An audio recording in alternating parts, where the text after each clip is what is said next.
بسم اللہ الرحمن الرحیم۔ عصمت انبیاء علیہ السلام کا مسئلہ چل رہا ہے۔ مسئلے کی تفصیل مصنف علیہ الرحمٰن نے علامہ سعد الدین تفتازانی کی شرح عقائد کی ایک طویل عبارت کو پیش کر کے کی، جس سے بہت سارے پہلوؤں پر مصنف نے کلام کیا، بہت سارے پہلوؤں پر عصمت کی بات کی۔ گزشتہ تصریحات و عبارات سے اتنا ثابت ہوا کہ انبیاء علیہ السلام گناہوں سے معصوم ہیں۔ کہتے ہیں کہ جب عصمت انبیاء علیہ السلام ثابت ہو گئی تو اب جو انبیاء علیہ السلام کی بابت روایات و اخبار ہیں ایسے جن میں بظاہر گناہ یا جھوٹ کا پہلو پایا جاتا ہے، جیسے حضرت آدم علیہ السلام، اللہ پاک نے فرمایا وَلَا تَقْرَبَا هَٰذِهِ الشَّجَرَةَ کہ تم دونوں اس درخت کے قریب نہ جانا، فَتَكُونَا مِنَ الظَّالِمِينَ ورنہ حد سے بڑھنے والوں میں سے ہو جاؤ گے۔ اس کے باوجود حضرت آدم علیہ السلام اس درخت کی طرف چلے گئے اور اس کا پھل بھی کھا لیا، تو امر الہی کا خلاف ہوا، یا کہیے نہی الہی کا ارتکاب ہوا۔ یہاں قرآن سے ہے، قرآن متواتر ہے۔ اسی طرح حضرت ابراہیم علیہ السلام نے اپنے بچپن میں چاند اور سورج کو دیکھ کر کہا ہاذا ربی، یہ میرا رب ہے، حالانکہ وہ فی الواقع رب نہیں۔ غیر خدا کو اپنا رب کہنا یہ کفر ہے، یا کم از کم بتعبیل حرام ہے، اور اس کا ثبوت بھی قرآن مقدس سے، قرآن متواتر ہے۔ اسی طرح حضرت ابراہیم علیہ السلام نے بتوں کو توڑا اور اس کا جو تیشہ کوہاڑی تھی، کلہاڑی، وہ بڑے بت کے کاندھے پر رکھ دی۔ بت کے پجاری نے پوچھا ابراہیم تم نے توڑا ہے، تم نے کیا ہمارے معبودوں کے ساتھ؟ فرمایا بل فعلہ کبیرہم، بلکہ یہ تو ان کا جو بڑا ہے جس کے کاندھے پر یہ کوہاڑی رکھی ہے اس نے کیا ہے، حالانکہ کیا آپ نے تھا۔ میلہ میں سب چلے گئے تھے، آپ سے بھی کہا کہ میلے جائیے، میلے میں چلیے، تو آپ نے کہا انی سقیم، میں بیمار ہوں، حالانکہ بظاہر آپ کو کوئی بیماری نہیں تھی۔ یہ بھی خلاف واقع قول ہوا۔ اس کا ثبوت بھی قرآن مقدس ہے جو متواتر ہے۔ حضرت سارہ رضی اللہ تعالی عنہا کو جو آپ کی اہلیہ تھی لے جا رہے تھے، ایک ایسے ملک سے گزرے جس کے بادشاہ کے بارے میں مشہور تھا کہ وہ مردوں سے ان کی بیویاں چھین لیتا ہے، اور اگر بہن وغیرہ کوئی رشتہ دار ہو تو اس پر کوئی کلام نہیں کرتا ہے۔ اس کے سپاہی آئے، پوچھا کون ہے؟ کہا میری بہن ہے۔ بظاہر یہ قول بھی خلاف واقع ہے، اگرچہ وہ ایمانی بہن تھی، لیکن بظاہر خلاف واقع ہے۔ اس کا ثبوت اخبار احاد سے ہے۔ حضرت موسیٰ علیہ السلام نے ایک قبطی کو قتل کر دیا اسرائیلی کو بچانے کے چکر میں، حالانکہ اسے قتل کرنے کا کوئی استحقاق نہیں تھا، قتل ناحق ہوا۔ قتل ناحق کے ناجائز ہونے میں شبہ نہیں۔ اس کا ثبوت بھی قرآن مقدس سے ہے۔ حضرت داؤد علیہ السلام نے اوریا کی ایک عورت کو تنہائی میں دیکھ لیا، جبکہ آپ کی خود کی 99 بیویاں تھیں۔ غیر کی عورت یا غیر عورت کو قصدن دیکھنا جائز نہیں ہے۔ اس کا ثبوت بھی موجود ہے۔ حضرت سلیمان علیہ السلام عمدہ گھوڑے آپ کی بارگاہ میں پیش کیے گئے، آپ ان کو دیکھنے لگے، معائنہ کرنے لگے، اور اس میں اتنا منہمک ہو گئے کہ نماز چھوٹ گئی، حالانکہ اس درجے کا انہماک جائز نہیں ہے۔ اس کا ثبوت قرآن مقدس سے ہے۔ حضرت یونس علیہ السلام قوم کو چھوڑ کر کشتی کی طرف چلے گئے، اللہ تعالیٰ پر ناراض ہوئے، حالانکہ رب تعالیٰ پر ناراضی یہ جائز نہیں ہے۔ اس کا ثبوت بھی قرآن یا احادیث سے ہے۔ اسی طرح نبی کریم صلی اللہ تعالیٰ علیہ وسلم کا حضرت زینب اور زید بن حارثہ کے معاملے میں کسی ایک کی طرف دل کا مائل ہو جانا، حالانکہ ایسا میلان شریعت پسند نہیں کرتی ہے، اس کا ثبوت بھی موجود ہے۔ تو یہ جو سب روایات ہیں، اخبار ہیں، جن میں انبیاء علیہ السلام کا ایسا فعل یا عمل موجود ہے جو خلاف شرع ہے یا جو بظاہر گناہ اور جھوٹ معلوم ہوتا ہے، ان سب کے جواب کی طرف ہمیں ماقبل کی تشریح سے، ماقبل کی صراحات سے اشارہ مل گیا کہ ان میں جتنی باتیں ابھی میں نے ذکر کی، ان میں جتنے کا ثبوت اخبار احاد سے ہے وہ سب مردود قرار پائیں گی، کیونکہ کسی نبی کو مجرم یا گناہ گار کہنے سے لاکھ درجہ بہتر ہے کہ اس خبر واحد کے راوی کو جھوٹا کہا جائے، تو وہ سب مردود ہوں گی۔ ہاں، جتنے کا ثبوت تواتر سے ہے، چاہے قرآن مقدس سے ہو یا حدیث متواترہ سے ہو، تو وہ سب واجب التعبیل ہیں۔ اب ان کی تعبیل کیا ہوگی؟ یہ تعبیل ہوگی کہ یا تو اپنے ظاہر سے پھری ہوئی ہیں، یعنی جو ظاہری معنی ان سے سمجھ میں آ رہا ہے وہ معنی مراد نہیں ہے،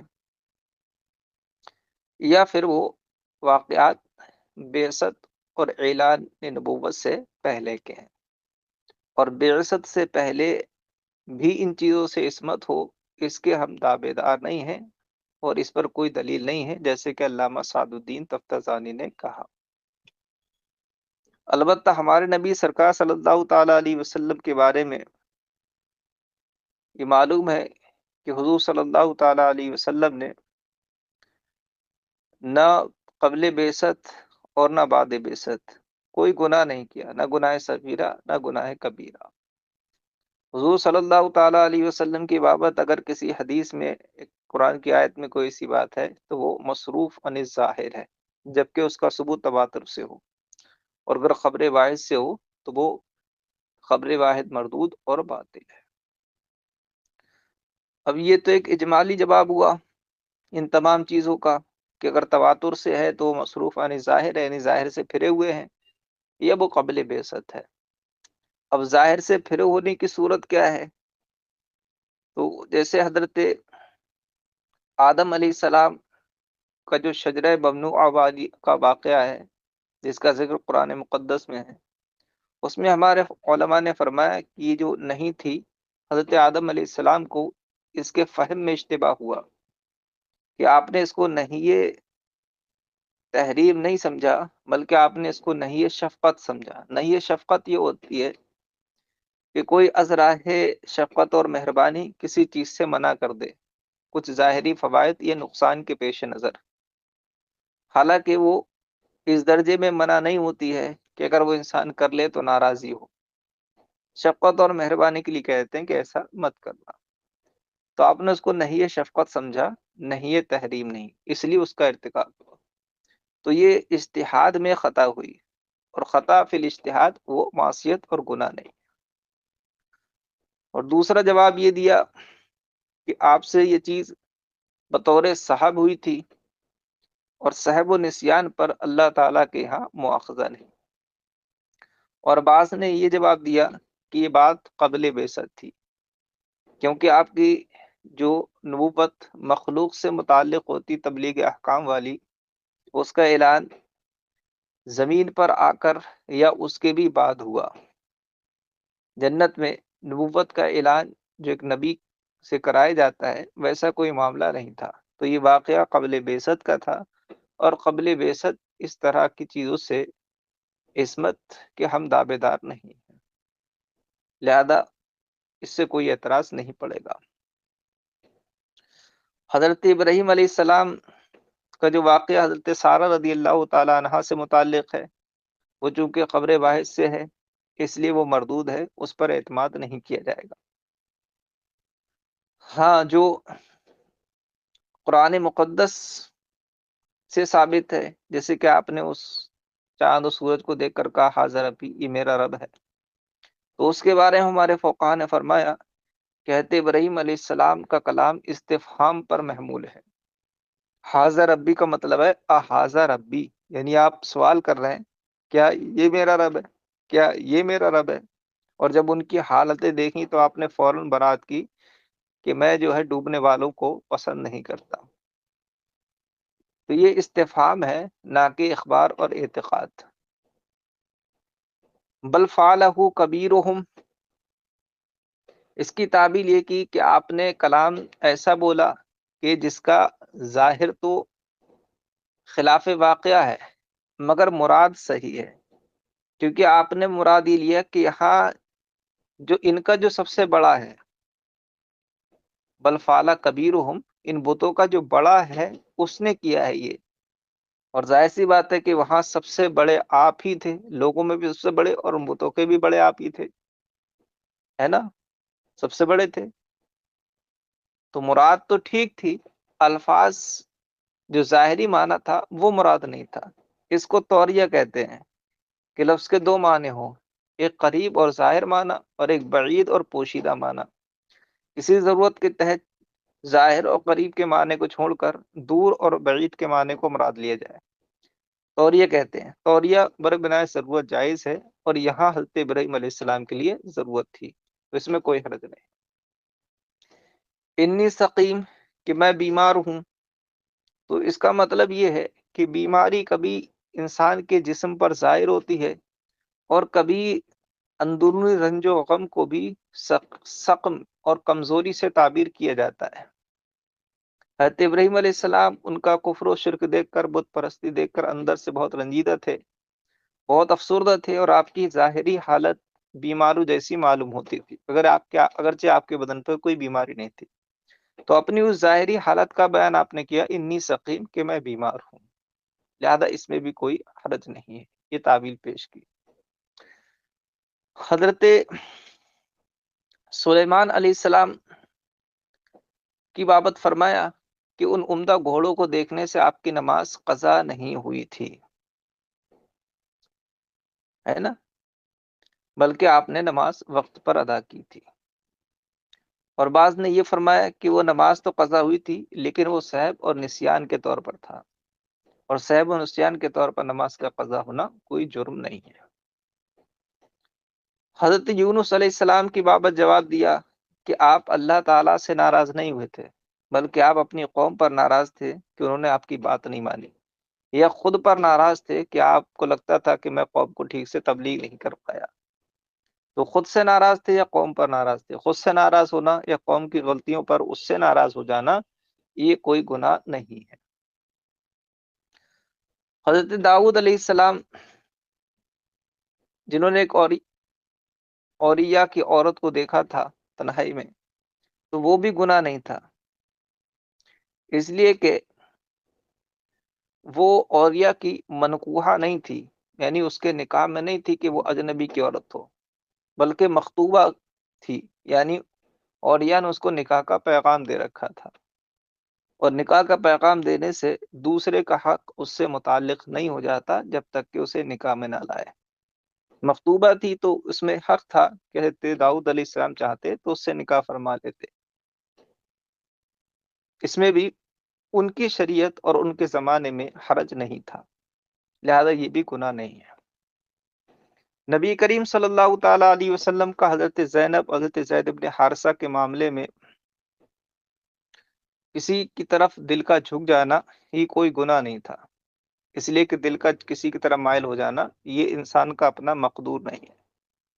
جیسے کہ حضور صلی اللہ تعالی علیہ وسلم نے فرمایا، متعدد بیویاں آپ کی تھیں، آپ ان میں عدل و انصاف رکھتے، جن چیزوں میں برابری چاہیے ہر چیز میں اعلیٰ درجے کی برابری اور انصاف سرکار فرماتے ہیں، لیکن ایک دل کی محبت ایسی تھی کہ جس کو میزان اعتدال پر قائم رکھنا دشوار تھا۔ تو حضور اپنے رب کی بارگاہ میں عرض فرماتے تھے کہ اے میرے رب، جو میرے اختیار میں ہے میں اس میں عدل و انصاف کرتا ہوں، اور جو میرے اختیار میں نہیں ہے تو اس کو معاف فرمانے والا ہے۔ تو مراد یہ تھا کسی سے محبت یا دل کا جھکاؤ کسی طرف یہ اپنے اختیار میں نہیں ہے، اگر میری بیویوں میں سے کسی کی طرف میرا دل کا جھکاؤ زیادہ ہو جائے اور کسی کی طرف کم رہے تو اس کو تو درگزر کرنے والا ہے، لہذا یہ گناہ نہیں ہے۔ تو یہ سب ان کے جواب ہوئے۔ بہرحال اتنی بات سے، اس تفصیل سے اتنا تو ثابت ہو گیا کہ انبیاء علیہ السلام گناہوں سے معصوم ہیں، مگر ذلت اور لغزش سے معصوم نہیں ہے۔ ان سے لغزش ہو سکتی ہے۔ لغزش کہتے ہیں پھسلنے کو، جیسے انسان جا رہا تھا، کسی چیز پر پیر پڑا اور وہ پھسل گیا، تو ذلت کہتے ہیں پھسلنے کو۔ لیکن انبیاء علیہ السلام کی ذلت اور دوسرے کی ذلت میں فرق ہے۔ بہت سارے جب گرتے ہیں تو گرے پڑے رہتے ہیں، اٹھ ہی نہیں پاتے۔ انبیاء علیہ السلام سے اگر ذلت و لغزش ہوتی ہے تو وہ کبھی اس پر قائم اور برقرار نہیں رہتے، ادھر ذلت ہوئی اور ادھر وہ سنبھل گئے۔ ان کی مثال ایسی ہے جیسے کہ کوئی شخص راستے پر اچانک سے پھسل گیا اور گر پڑا، حالانکہ پھسلنا اور گرنا اس کا مقصد نہیں تھا، لیکن اتفاقاً وہ پھسل کے گر پڑا، اور جیسے ہی پھسلا ویسے ہی فوراً کھڑا ہو گیا۔ تو ایسے شخص کو پھسلنے والا اور گرنے والا نہیں کہا جاتا۔ گرنے والا اسے کہا جاتا ہے جو قصدن گرے یا گرنے کے بعد پڑا رہے، وہ تو ایک آن کے لیے ذلت ہوتی ہے اور فوراً وہ ٹھیک ہو جاتے ہیں۔ تو ایسی ذلت انبیاء علیہ السلام سے ہو سکتی ہے، اس سے وہ معصوم نہیں ہے۔ میں نے پورے سبق کا خلاصہ عرض کر دیا ہے، اب آپ عبارات دیکھیے۔ وفيه إشارة إلى ما صح عن آدم عليه السلام من قرب الشجرة المنهي عنها وعن إبراهيم عليه السلام من صدور الكذب حيث قال، اور گزشتہ بات میں اشارہ ہے اس کی طرف جو بطریقہ صحت حضرت آدم علیہ السلام سے مروی ہے، یعنی درخت کے قریب، اس درخت کے قریب جانا جس سے منع کیا گیا تھا۔ وان ابراہیم، اور حضرت ابراہیم علیہ السلام سے بصیحت مربی ہے، من صدور کذب، یعنی جھوٹ کا بظاہر صادر ہو جانا، حیثو قال، جہاں آپ نے یہ کہا، حاذا ربی، یہ میرا رب ہے، وقال، آپ نے فرمایا، بل فعلہ کبیرہم، بلکہ یہ ان کے بڑے نے کیا ہے، وقال، اور فرمایا، انی سقیم، کہ میں بیمار ہوں، بالتواتر، ان سب کا ثبوت بطریقہ صحت ہے تواتر سے۔ وہی نہ قال لزوجتہ انہا اختہ بالاحد، اور جس وقت آپ نے اپنی اہلیہ کے بارے میں کہا کہ وہ آپ کی بہن ہے، اس کا ثبوت ہے بالاحد، اخبار احاد سے۔ وعن موسیٰ، اور حضرت موسیٰ علیہ السلام کے بارے میں مروی ہے، من قتل قبطی بغیر حق، یعنی قبطی کو ناحق قتل کر دینا۔ وعن داؤد علیہ السلام من النظر بامرات اوریہ الواحدہ، اور حضرت داؤد علیہ السلام سے مروی ہے اوریہ کی عورت کو تنہائی میں دیکھنا، مع انہا کان لہ 99 امرأة، حالانکہ آپ کی 99 بھی عورتیں تھیں، ان کی شریعت میں اس کا جواز تھا۔ وعن سلیمان علیہ السلام من اشتغال بالصافنات الجیاد وفوت الصلاة بسببی، اور حضرت سلیمان علیہ السلام سے مروی ہے عمدہ گھوڑوں میں اس قدر مشغول ہو جانا کہ اس کے سبب نماز فوت کر دی۔ وعن یونس من الاباقی الی الفلک والمغاضبۃ علی اللہ، اور حضرت یونس علیہ السلام کے بارے میں مروی ہے، یعنی کشتی کی طرف بھاگ کر چلے جانا اور اللہ پر غضبناک ہونا۔ وعن نبینا علیہ السلام من قصۃ زید و زینب و امثالہ، اور ہمارے نبی سرکار صلی اللہ تعالیٰ علیہ وسلم کے بارے میں مروی ہے زینب اور زید رضی اللہ تعالیٰ عنہما کا قصہ وغیرہ۔ تو ان کی طرف اشارہ ہو گیا۔ وہ اشارۃ الی جواباتیا، اور ان کے جوابات کی طرف بھی اشارہ ہے۔ وہ جوابات کیا ہے؟ وہی، اور وہ یہ ہیں، آدم علیہ السلام کے بارے میں جواب یہ ہے، بأنہ فہم النہی، نہی شفقت لا نہی تحریم، کہ آپ نے اس نہی کو نہی شفقت سمجھا تھا، نہ کہ نہی تحریم۔ او یکون صحبن، یا آپ سے ارتکاب صحبن ہوا تھا، او قبل البعثہ، یا یہ بعثت سے پہلے تھا۔ وعن ابراہیم یمنع القصۃ المرویۃ بالاحاد وصرف قولہ، یا صرف قولہ ھذا ربی وقولہ کبیرہم وانی سقیم عن ظاہرہ، اور حضرت ابراہیم علیہ السلام کے بارے میں جواب یہ ہے کہ وہ قصہ جو اخبار احاد کے ذریعے مروی ہے وہ ممنوع اور مردود ہے، اور ان کا قول ہادہ ربی اور ان کا قول کبیرہم اور ان کا قول انی سقیم، یہ سب اپنے ظاہر سے پھرے ہوئے ہیں۔ او حملہ علی کونہ قبل البعثہ، یا اس کا حمل قبل بعثت یعنی بعثت سے پہلے ہونے پر ہے۔ کما یجاب عن موسیٰ، جیسے کہتے موسیٰ علیہ السلام کے مذکورہ بات کے بارے میں جواب دیا گیا بکونہ قبل البعثہ کہ قبطی کا قتل بعثت سے پہلے تھا۔ وعن داؤد بکونہ اقداما علی الفعل المشروع، اور حضرت داؤد علیہ السلام کے بارے میں جواب دیا گیا اس طور پر کہ آپ کا اس عورت کو دیکھنا ایک فعل مشروع یعنی فعل جائز کا اقدام تھا۔ وہو نکاح المخطوبۃ لعوریہ لا نظر منکوحتہ، اور وہ عوریہ کی مخطوبہ کو بنظر نکاح دیکھنا تھا، نہ کہ اس کی منکوحہ کو دیکھنا۔ وان سلیمان بعدم فوت الصلاۃ، اور حضرت سلیمان علیہ السلام کے بارے میں جواب دیا گیا کہ نماز فوت نہیں ہوئی تھی۔ اور عدم کون ہی ذمن للنسیان، یہ اس طور پر جواب دیا گیا کہ نماز کا چھوٹ جانا گناہ نہیں تھا، للنسیان نسیان کی وجہ سے۔ وعن یونس بکون المغاضبۃ علی قومہ او نفسہ، اور حضرت یونس علیہ السلام کے بارے میں جواب دیا کہ غضبناک ہونا اپنی قوم پر تھا یا خود پر۔ وعن نبینا علیہ السلام بما سیاتی، اور ہمارے نبی سرکار صلی اللہ تعالی وسلم کو جواب دیا گیا اس کے ذریعے جو ابھی قریب آ رہا ہے، جو میں بتا چکا ہوں۔ فرماتے ان میل القلب غیر مقدور، کہ قلب کا مائل ہو جانا وہ انسان کی قدرت میں نہیں ہے۔ وقد ذکر فی شرح المواقف فی حق نبینا و سائر الانبیاء تمسکات المخالفین باجوبتها بوجوہ شتى وطرق کثیرہ فلیطاع ثم، اور شرح مواقف میں ہمارے نبی سرکار صلی اللہ تعالی وسلم اور جنبی علیہ السلام کے حق میں مخالفین کے کچھ اعتراضات اور کمزور دلیلیں ذکر کی گئی ہیں باجوبتها ان کے جوابوں کے ساتھ، بے وجوہ شتہ کئی کئی طریقوں سے، طرق قصیرہ اور بہت سادے زاویوں سے، فلیطاع ثم تو اسے وہی مطالعہ کر لو۔ یعنی مخالفین کے جو اعتراض ہیں شرع مواقف ہیں وہ سب ذکر کیے ہیں، اور ان کے جواب بھی کئی کئی طریقے سے دیے ہیں، تو ان کو وہی مطالعہ کریں۔ اب مصنف فرماتے ہیں فالحق انہ لا خلاف لاحد فی ان نبینا علیہ السلام لم یرتکب صغیرۃ ولا کبیرہ طرفۃ عین قبل الوحی وبعدہ، حق یہ ہے کہ کسی کا بھی اختلاف نہیں اس بات میں کہ ہمارے نبی سرکار صلی اللہ تعالی علیہ وسلم نے کبھی گناہ کا ارتکاب نہیں کیا، نہ صغیرہ کا نہ کبیرہ کا، طرفۃ عین ایک لمحے کے لیے بھی، قبل الوحی وبعدہ وحی سے پہلے اور نہ وحی کے بعد، کما ذکرہ ابو حنیفہ رحمہ اللہ تعالی فی الفقہ الاکبر، جیسے کہ امام اعظم ابو حنیفہ رحمہ اللہ نے فقہ اکبر میں ذکر کیا۔ ٹھیک ہے، اس میں کسی کا اختلاف نہیں ہے۔ ایک بات یہ ہو گئی وفی ان الانبیاء کلہم لیسوا بمعصومین عن الزلہ، اور اس میں بھی کسی کا اختلاف نہیں ہے کہ انبیاء علیہ السلام سب کے سب وہ زلت اور لغزش سے معصوم نہیں ہیں۔ زلت کسے کہتے ہیں؟ وہی ما یقع من بنی آدم من غیر ان یکون قصدہ علی ذلک، زلت وہ فعل ہے کہ جس میں ما یقع من بنی آدم، جو بنی آدم سے واقع ہوتا ہے، یعنی جو انسان سے واقع ہوتا ہے اس طور پر کہ غیر ان یکون قصد علی ذلک، کہ اس کا اس فعل کو کرنے کا قصد و ارادہ نہیں ہوتا ہے۔ زلت وہ کام ہے جو انسان سے یعنی بنی آدم سے واقع ہوتا ہے اس طور پر کہ اس کا قصد اس سے متعلق نہیں ہوتا ہے۔ وبعد الوقوع لم یکن مستقرا علی ذلک، اور وقوع کے بعد وہ اس پر مستقر نہیں رہتا ہے۔ کمثل من اقتبى فی طریق فخر، جیسے کہ وہ شخص، اختبا مانے آتا ہے چھپنا، کسی چیز کا واضح نہ ہونا۔